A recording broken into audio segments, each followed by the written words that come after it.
Nem o fio de cabelo cai da nossa cabeça sem a vontade dele.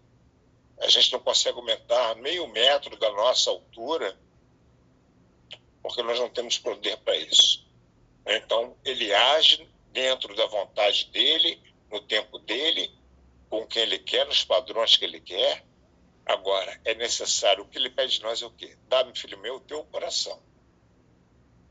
Como ele diz lá em Isaías 1:9, né? Vim depois e argui-me. O que é arguir a Deus? É debater com ele. Vamos conversar com Deus. Conversa como a gente está conversando aqui. Senhor, por que eu ainda não larguei o cigarro? Por que eu ainda não fui batizado no Espírito Santo? O que está me faltando? Ele vai olhar o nosso desejo. Quantas coisas, quantos projetos eu tenho para fazer que eu coloco diante de Deus. Eu quero, mas não é no meu tempo. O Senhor só conhece meu coração.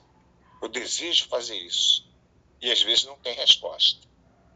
Mas eu sei que a hora certa vai chegar. E na hora certa ele vai me dar. Porque já deu em outras vezes. E eu confio, eu prego essa palavra, eu costumo falar isso para as pessoas. Eu prego o Deus que eu conheço. Eu sei quem ele é. Eu sei o que ele já fez por mim. Eu sei o que ele já fez na minha casa. Então eu prego não uma história da carochinha. Não um Deus mentiroso. Não uma fantasia, não um pensamento positivo. Mas eu prego aquele Deus que eu conheço, que eu tenho relacionamento com ele. Entendeu? Então eu vejo assim, que a irmã não precisa ficar preocupada. No seu tempo, no tempo dele, vai acontecer aquilo que a irmã deseja, porque ele está contemplando, ele está vendo o seu coração, ele está analisando. E, por que está demorando? Não sei. Aí são mistérios de Deus, eu não vou entrar nessa seara que não compete a mim. Entendeu? Mas que ele faz, ele faz. Ele vê o nosso coração e ele faz. A irmã já foi batizada nas águas? Amém. É uma ordenança. A ceia do Senhor não é uma ordenança? É uma ordenança. A gente deve tomar a ceia. E o batismo no Espírito Santo. No tempo dele, ele vai entrar com o agir, com o mover dele e vai lhe dar o que o seu coração está querendo. Porque é promessa dele. Buscar-me-eis e me achareis quando me buscardes de todo o vosso coração. Jeremias escreveu isso maravilhoso. Isso faz a gente descansar. O evangelho é muito simples. A nossa religiosidade é que complica. Mas Deus abençoe, irmã. Fica na paz, espera em Deus, que é no tempo dele. Ele vai agir, a senhora vai se surpreender e a senhora vai dar o testemunho aqui para nós. Tá bom? Deus abençoe. Amém. Louvado seja Deus. Igreja, para eu acrescentar aqui, o irmão Tadeu vi que abriu ali, vou passar aí para o irmão Tadeu rapidamente, mas para não deixar de passar isso aqui, dentro da palavra para os irmãos, em cima até do que o pastor Reginaldo trouxe, igreja, irmã Lúcia também, que estamos aqui na questão desse entendimento, creio que o irmão Reginaldo, que ele falou de a irmã ficar em paz, que é no tempo de Deus, em relação ao batismo no Espírito Santo. Uma coisa que eu vou trazer aqui é Marcos. Cadê? Tinha até aberto aqui agora, perdi. Marcos. Um segundinho. Que eu vou ler aqui em Tiago, capítulo 4. Marcos 16, só para trazer o versículo em si, que fica dentro dessa questão do batismo, né, também, vai dizer, Marcos 16, 15. E disse-lhes, ide por todo o mundo, pregai o evangelho a toda criatura. E quem crer e for batizado será salvo, mas quem não crer será condenado. A gente pode continuar, devemos, né, navegar, mastigar mais até no próximo domingo, mas só abrindo aqui esse entendimento, primeira questão, aqui já vemos que quem crê e for batizado será salvo, mas quando vai dizer de quem será condenado, só fala de quem não crer, não fala de quem não for batizado. Um exemplo que já fica legal de colocarmos também é do próprio ladrão na cruz. Ele não teve tempo ali de ser batizado, né? Enfim. E o Senhor salvou ele ali, a alma dele, porque brotou no coração dele ali, mesmo que naquele instante ali da morte, o arrependimento, né? E o crer, ele subentende, como o Senhor traz direto em todos os cultos, constantemente, é o agir de acordo, estar em conformidade. O crer, como fala lá em Tiago, capítulo 2, porventura a tua fé pode te salvar? Porque assim como o corpo sem o espírito está morto, assim é a fé sem as obras, está morta em si mesma. E aí, diante desse cenário que a palavra ela coloca, nós devemos ficar temerosos. A palavra ela vem nos saculejar, ela vem nos despertar. Foi quando eu disse, eu creio que o pastor Reginaldo falou referente ao batismo no Espírito Santo para a irmã descansar, mas não referente ao se esforçar para abandonar aquilo que o Senhor já mostra que não se agrada. E compartilhando com a irmã, que a irmã falou, não, eu sei que eu estou em pecado, eu sei que eu tenho que largar o cigarro, e eu vou compartilhar, irmã, que eu também tenho os meus pecados, e não é um nem dois, são vários, que eu luto constantemente, peço a Deus para que me dê força, para que me livre. Porque não é somente o cigarro é um exemplo entre milhões. Hoje mesmo no início do culto foi dito sobre o coração do homem, que brotam todas as impurezas, as concupiscências, os desejos ardentes, seja pelo cigarro, pela maconha, pela droga, pelas conversas profanas, porque o Senhor fala no capítulo 12 de Mateus que até pela palavra ociosa nós seremos cobrados. Toda palavra que sairá da nossa boca ou servirá para condenação ou para justificação. Não é somente um ato do cigarro. Cada um tem as suas batalhas. E o Senhor, ele fala, todo homem prega força para entrar nesse reino que foi trazido hoje no estudo, esse reinar. O pastor Tadeu trouxe sobre o Senhor. O Senhor é aquele que tem a posse, aquele que tem o senhorio. Eu sou propriedade de Jesus, ou seja, eu já não faço mais o que eu quero. Colossenses 3 vai dizer, se estáis mortos com Cristo, palavra mortos, que vem aqui no Romanos 6, que o pastor veio trazer agora no final, que nós vamos voltar provavelmente no próximo culto. O morto, ele não tem como levantar do caixão para se prostituir, para fornicar, para fumar, para beber, para sentar no barzinho. Ele está morto. Morto para as coisas do mundo, como falou lá em Romanos 6. Aquele que está morto está para o mundo, mas vivo para Deus. E o Romanos 6, 23, irmã Lúcia, são peças do quebra-cabeça, perceba. O salário do pecado é a morte. O resultado de pecar, de transgredir contra o Senhor, está até aqui no João 3, aqui da minha Bíblia, está anotado aqui, que o Senhor trazia lá para o pastor Maurício e o pastor Renê, que diz assim, pecado é tudo aquilo que fazemos movido pelas nossas paixões e desejos terrenos, todas as inclinações da carne que nos engodam, que nos laçam, que nos vencem em seus desejos ardentes e desejos que combatem contra a nossa alma. Aí o Senhor me trouxe aqui no capítulo 4 de Tiago, que tem inclusive por título Resistir às Paixões. O evangelho é todo de renúncia, é todo de mortificação. Vou ler aqui rapidamente, passar ele para o pastor Reginaldo e creio que o pastor Tadeu vai dar algum parecer também. Peço aos irmãos que tenham paciência com o horário, não fiquem tranquilos, porque além de ser domingo, creio que todos estão mais tranquilos, é o Espírito que vai dando a direção. Sabemos que há uma batalha, estamos cultuando ao Senhor, não é um estudo, né, de assuntos terrenos, é algo espiritual, e o Senhor ele usa a sua palavra para eliminar essas dúvidas, esses fermentos que Satanás bota no teu e no meu coração. De onde vêm as guerras? Tiago 4. De onde vêm as guerras e pelejas entre vós? Porventura não vem disto, a saber, dos vossos deleites, que nos vossos membros guerreiam? Cobiçais e nada tendes, matais sois invejosos e nada podeis alcançar, combateis e guerreais e nada tendes, porque não pedis. Pedis e não recebeis, porque pedis mal, para o gastardes em vossos deleites. Versículo 4, famoso. Adúlteros e adúlteras, não sabeis vós que a amizade do mundo é inimizade contra Deus?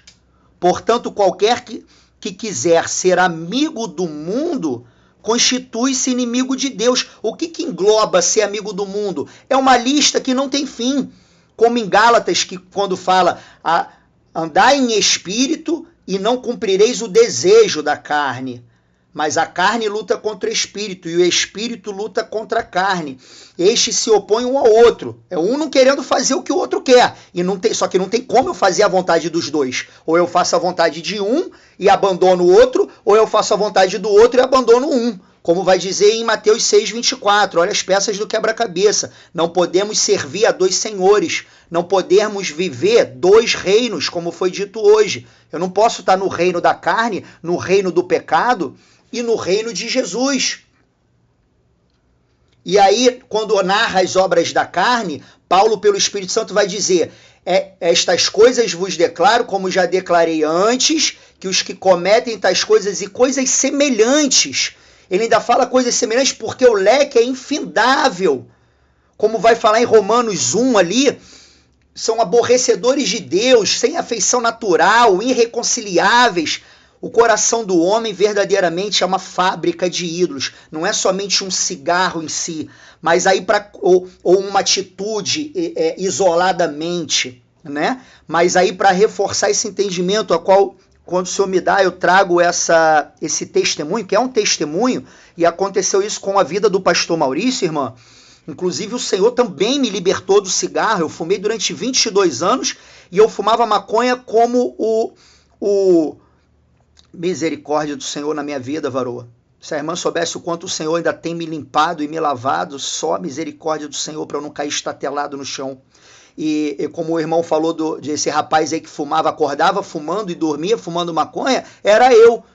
Eu chegava a dar uma volta no meio do trabalho, no quarteirão, várias vezes para fumar, porque eu precisava fumar. E não só isso, mas entre várias outras coisas, inclusive o cigarro também, a minha esperança, porque eu conheci o evangelho lá pequeno, fiquei a vida inteira desviado, e minha esperança ali na cauterização, porque por mais que tenha algum discernimento, a mente cauteriza, ela cria uma camada. O que é cauterizar? É a perda da sensibilidade. Eu sei que existe um Senhor, eu sei que existe um inferno, eu sei que existe um céu, eu sei que existe um juízo, eu sei que eu tenho que andar limpo na presença de Deus, mas aquilo não me sensibiliza. Aquele amor de Cristo não me constrange, porque eu estou cauterizado.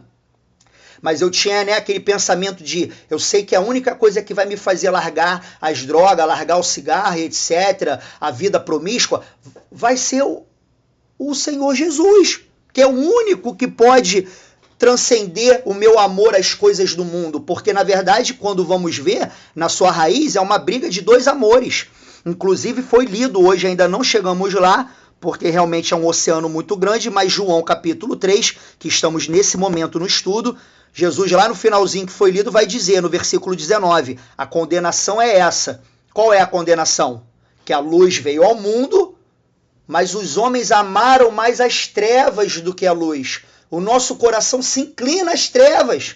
Naturalmente, o nosso amor é fazer a nossa vontade. Como o irmão falou, poderíamos estar em vários lugares, foi dito hoje. Numa piscina, numa praia, num churrasco.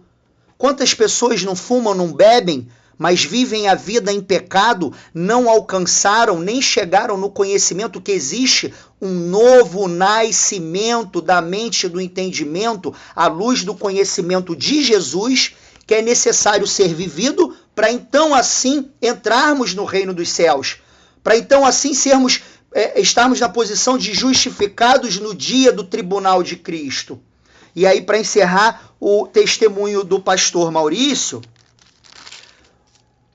ele fumava há 30 e poucos anos, passou a vida inteira fumando. E o Senhor usou um vaso em profecia, como foi até dito hoje aí, sobre os mistérios de profecia, que muitos, né, negligenciam, rejeitam. E o Senhor usou um vaso falando assim, eu tenho essa profecia por escrito, porque já tem um mistério de gravar as profecias desde a época, né?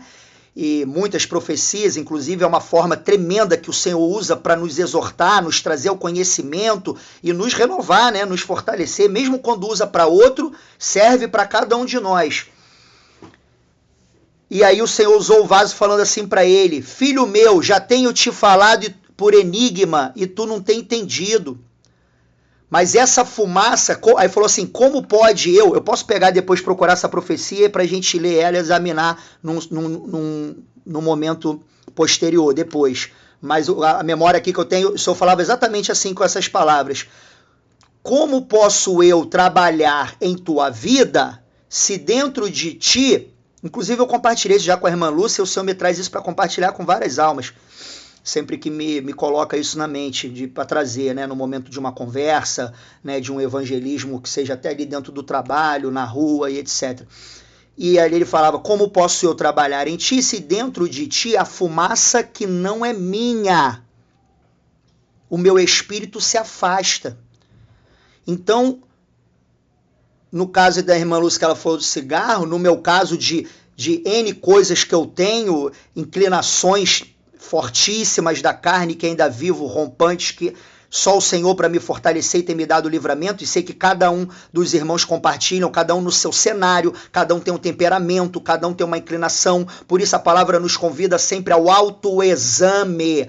Tem pecados, inclusive, como Davi orava, ocultos, que nós devemos saculejar a água, que o evangelho ela saculeja aquela água que estava parada, aparentemente ela está limpa, e aí quando saculeja, brota aquelas impurezas lá do fundo, que são os nossos pecados ocultos, que nós devemos investigar com a lanterna do evangelho, adentrar essa mata fechada, com o facão do evangelho, abrindo essa mata, abrindo o caminho, com o coração sincero, buscando enxergar onde que está para extirpar, tirar esse ídolo que habita ainda no meu coração, seja qual for, que a palavra nos revele, que nós venhamos a encontrar que está dentro de nós.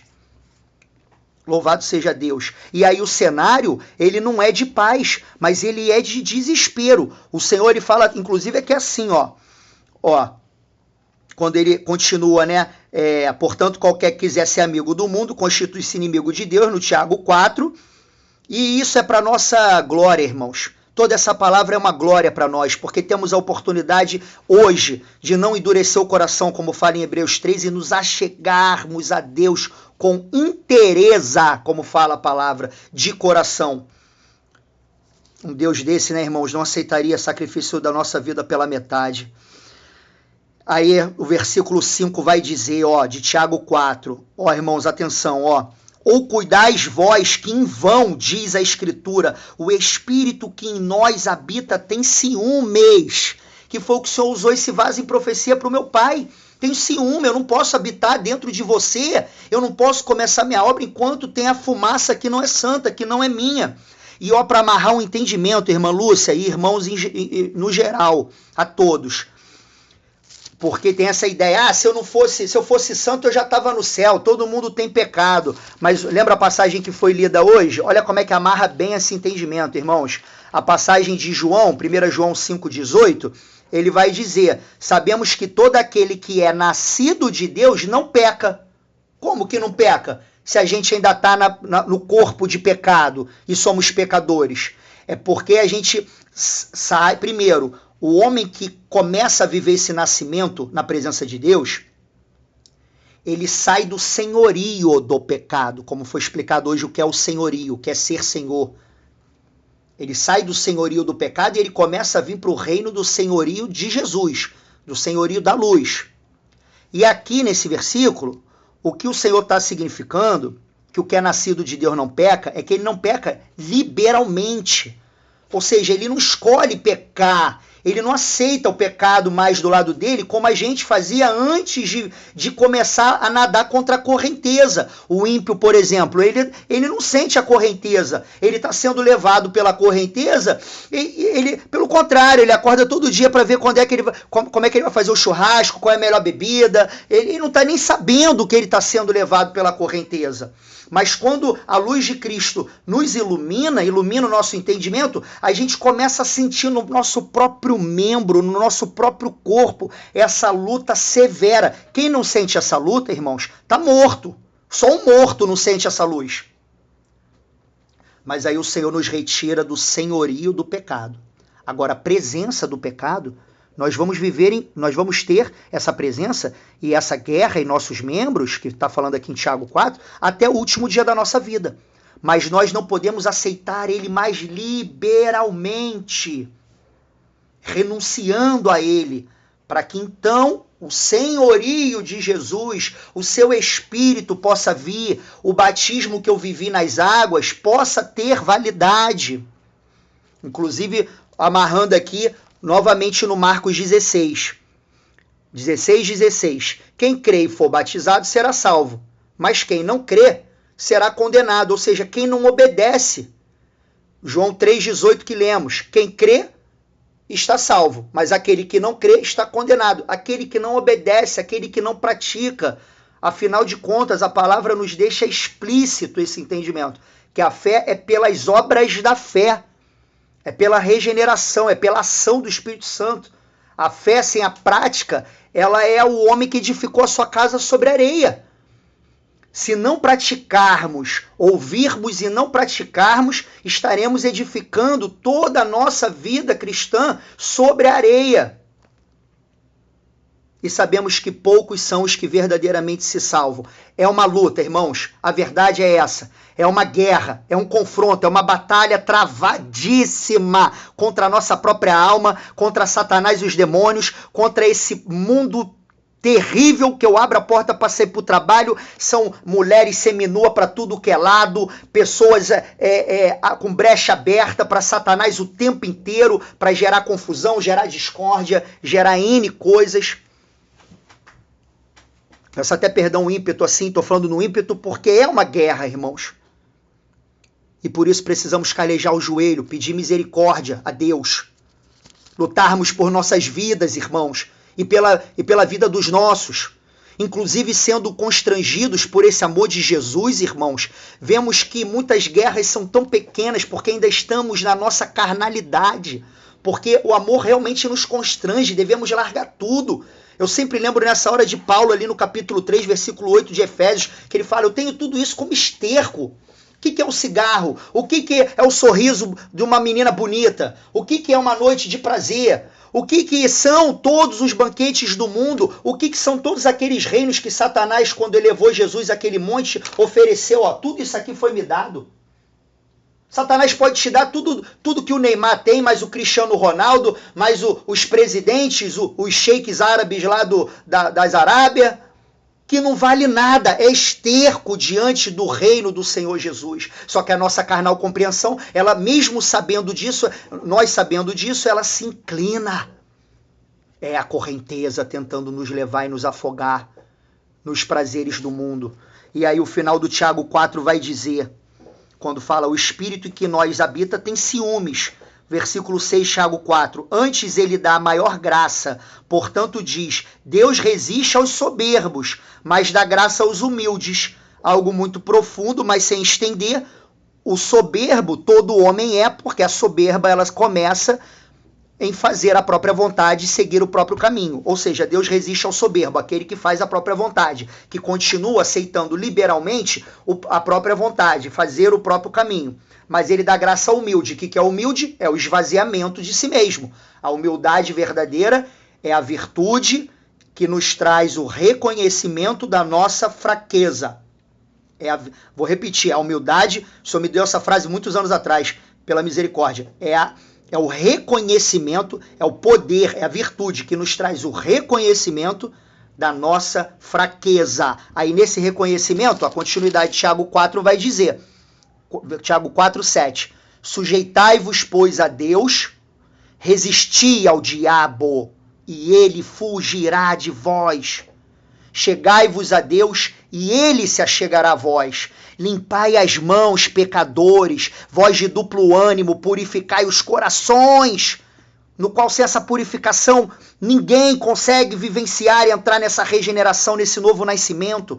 Aí o versículo 9 vai dizer, senti as vossas misérias, lamentai, chorai, converta o vosso riso em pranto, o vosso gozo em tristeza. O que aos olhos do homem ímpio, do homem natural, é uma loucura. Que isso? Como é que eu vou? Deus é amor, como é que eu vou transformar o meu riso em pranto? Minha alegria em tristeza? Sim, tristeza por enxergar, que é o primeiro degrau da bem-aventurança, a minha insuficiência total, eu estou totalmente imundo, eu não tenho capacidade nenhuma, tenho um juízo por vir. como no livro do Peregrino, né, que o peregrino ele sai da cidade da destruição para a cidade celestial, e ele avisa a família, a mulher, ele tinha filhos, ele avisa os vizinhos, e todos zombam dele e tentam convencer ele a desistir dessa ideia maluca de que vai vir uma destruição, um juízo, para ele tomar a consciência dele e continuar vivendo com a mulher, com os filhos, na cidade ali da destruição, que o nome ali figurativamente é cidade da destruição, e ele abandona todos e segue no caminho da peregrinação. Porque ele vê essa necessidade por conta da nossa insuficiência, e isso vem essa tristeza, segundo Deus, que opera o arrependimento verdadeiro, a conversão verdadeira. Louvado seja Deus por isso. E aí o versículo 10 finalizando vai dizer: humilhai-vos perante o Senhor e ele vos exaltará. E aí o meu pai, no episódio a qual foi a última vez que ele botou um cigarro na boca, irmã Lúcia, não sei se a irmã recorda, já comentei isso com certeza com a irmã, sempre tem esse assunto de cigarro, de fumo, né, e tal. O Senhor me faz trazer esse testemunho, esse exemplo. E ele estava na casa da mãe dele, o rapaz consertando o fogão, o rapaz agachado, e ele já na luta ali, porque o Senhor tinha usado o vaso em profecia, ele sabendo que ele precisava largar o cigarro, ele já estava há 2 dias sem fumar, e aí ele olha no bolso da blusa social, aquele maço de cigarro do cara consertando o fogão, aí ele pensou assim, né, rapaz, já tô 2 dias sem fumar, rapaz, vou fumar só um cigarrinho. Aí, falou, amigo, pode me dar um cigarrinho desse aí? Porque eu tô, rapaz, já tô 2 dias sem fumar, que eu preciso largar o cigarro. Aí, rapaz, claro, aí ele pegou o maço, deu aquele 2 tapinhas pro cigarro pular. Quando o cigarro pulou, ele disse que ele olhou pro alto e falou... Aí ele pensou, né? Ele nem falou com o rapaz do fogão, aí ele pensou. Ele falou, não posso. E aí ele baixou aquele cigarro e devolveu pro rapaz. Ele falou que o rapaz fez até um rosto assim, sem entender, mas ele também não explicou. Ele falou, não, obrigado, mas não posso. E ali foi a última vez que ele, aleluia, botou aquele cigarro. E eu me emociono não pelo cigarro em si, irmãos, mas porque o Senhor dá graça. Ele nos fortalece nessa luta, que para nós é impossível. Mas ele diz em 1 Pedro, resisti ao diabo e ele fugirá de vós. 1 Pedro 5. E para finalizar até no meu próprio testemunho, irmãos, 1 Pedro 5, semelhantemente vós jovens sede sujeitos aos anciões, e sede todos sujeitos uns aos outros, revestindo de humildade. Estamos na mesma luta, irmã Lúcia, pode ter certeza disso. E o Senhor tem nos dado graça só de estarmos aqui juntos, ouvindo a palavra da verdade no dia de hoje. E aí novamente o Senhor fala, porque Deus resiste aos soberbos, mas dá graça ao humilde. Humilhai-vos, pois, debaixo da potente mão de Deus, para que a seu tempo ele vos exalte, lançando sobre ele toda a vossa ansiedade, porque ele tem cuidado de vós. Sede sóbrio, vigiai, porque o diabo, vosso adversário, anda em derredor, como leão, bramando, buscando a quem possa tragar, ao qual resisti firmes na fé, sabendo que as mesmas aflições se cumprem entre os vossos irmãos no mundo.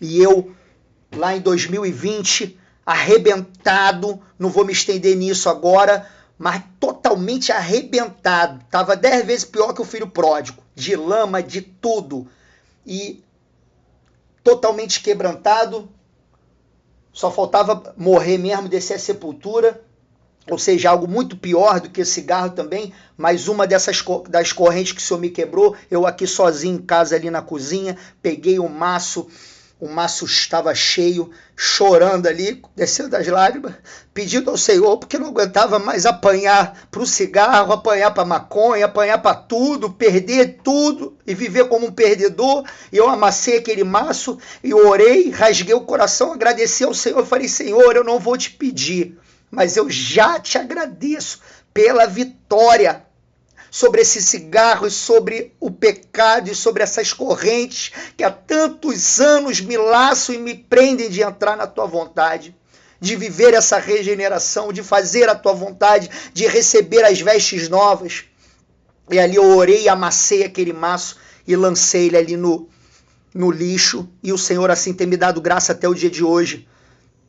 Até porque lembro meu pai, anos para frente, ficou 25 anos caminhando na presença do Senhor, fervorosamente ali pela misericórdia de Deus, antes de ser recolhido. Mas até lá na frente, às vezes comentava, rapaz, do nada vem uma vontade, vem a memória, né? A mente traz uma lembrança de 20, 30 anos atrás como se fosse agora. Por quê? Porque ainda estamos na presença do pecado, nesse corpo carnal, mas não mais no senhorio do pecado, não mais aceitando liberalmente conviver em paz com o pecado de braço dado. Amém, irmãos? Louvado seja Deus. Vou passar ali para o pastor Reginaldo.